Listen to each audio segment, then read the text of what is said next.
నువ్వు భీమ్లా నాయక్ కాదు, బిచ్చవ నాయక్. నువ్వు నిజంగా నేను బిచ్చవ నాయక్ కాదు భీమ్లా నాయక్ అనుకుంటే, రేపు ఎన్నికల్లో నేను ముఖ్యమంత్రి అభ్యర్థి అనుకుంటే 140 సీట్లు పోటీ చేయి. అప్పుడు వెనక్కి తీసుకుంటాను. బిచ్చవ నాయక్ కాదు భీమ్లా నాయక్ అని కాదు. నేను తెలుగుదేశం పార్టీ వేసే ముష్టి 25-30 సీట్లు తీసుకుంటే ఖచ్చితంగా నువ్వు బిచ్చవ నాయక్ అని చెప్పి ఈరోజు తెలియజేస్తా ఉన్నా.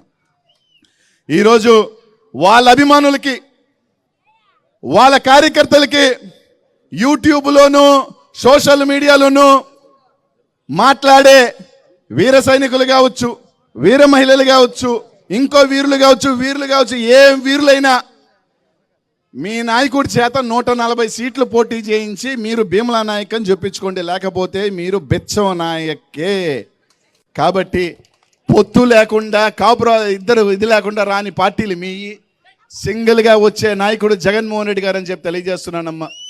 ప్రతి ఒక్కరూ అందరికి కూడా ఒకటే తెలియజేస్తున్నా, మీ అందరి సహాయ సహకారాలతో జగన్ అన్నని ముఖ్యమంత్రిని చేసుకుందాం.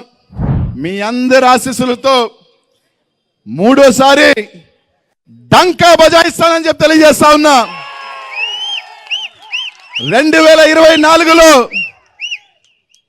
మూడోసారి వైఎస్ఆర్ కాంగ్రెస్ పార్టీ అధ్యక్షుడు జగన్మోహన్ రెడ్డి గారి ముఖ్యమంత్రిగా అనిల్ కుమార్ యాదవ్ అనే వ్యక్తి మూడోసారి విజయంతో డంకా బజాయిస్తాడని చెప్పి మీ అందరి ఆశీస్సులతో చెప్పి తెలియజేస్తా ఉన్నా. పవన్ కళ్యాణ్ అసెంబ్లీకి గేటు కూడా తాకనివ్వని అసెంబ్లీకి పంపించిన అసెంబ్లీకి వెళ్ళడం చెప్పి జనసేన కార్యకర్తలు పెద్ద ఎత్తున మీ మీద ట్రోల్ చేస్తున్నారు. మంత్రిగా ప్రమాణ స్వీకారం చేసి తప్పకుండా నేను చెప్పేది అంటే పవన్ కళ్యాణ్ గేట్ దాటి ఫస్ట్ ఆఫ్ ఆల్ నేను అనలేదు. ఫస్ట్ ఆఫ్ ఆల్ అది నేను అనలేదు, పక్కన పెట్టుకోండి. రైట్, ఇదే పవన్ కళ్యాణ్ గారు గతంలో ఓడిపోయారు, ఇప్పుడు గెలిచారు, అంతే. దాంట్లో ఏముంది? రేపు అనేది మళ్ళీ ఉంటుంది కదా రాజకీయాల్లో late is cycle. Congress party 10 years ఉంది, 15 years లేదు. చంద్రబాబు నాయుడు గారు కూడా 4 సార్లు ఓడిపోయారు, మళ్ళీ వచ్చారు కదా.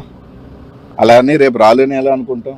సరే, ఎవరు అనుకోవటం వాళ్ళ ఉద్దేశంలో మేము రాము అని అనుకుంటున్నారు. మేము ఎలా బౌన్స్ బ్యాక్ అవ్వాలని మేము అనుకుంటున్నాం.